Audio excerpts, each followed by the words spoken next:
So, as always, I love talking pricing strategy. Sorry, it's a little shaky at the moment. So this last weekend, I got a chance to walk West Coast Craft, which is a major craft show here in San Francisco.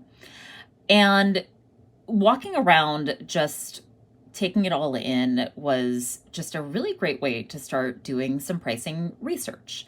So lots of fine jewelers there, but there was a variety of products. Like there were these incredible, like almost like handmade rug pieces where I had this moment where I thought I built it up in my head to think, well, surely this piece is going to be way out of my price range.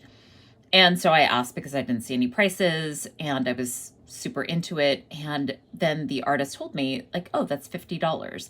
And I just had this moment of thinking, like, $50 didn't actually seem that much. It was a really joyful piece. It's one I'm still thinking about. And $50 was actually about half of what I thought it was going to be. And so often this is actually a part of pricing strategy is, are your prices meeting your potential customers' expectations?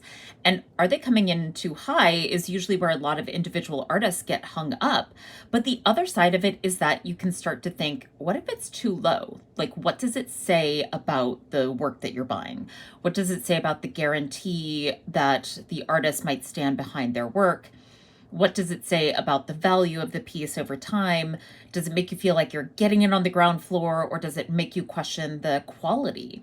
And it was so interesting to be in the consumer mindset at the show and going through all of these booths and thinking, would I pay for this? And so often the answer was yes. And I did buy some things that were not jewelry. I'm a ceramics hoarder, of course. But there were so many times that I would flip over a piece, look at the pricing, and think, you know what, that is actually pretty approachable, and that is so much less than what I thought it would be.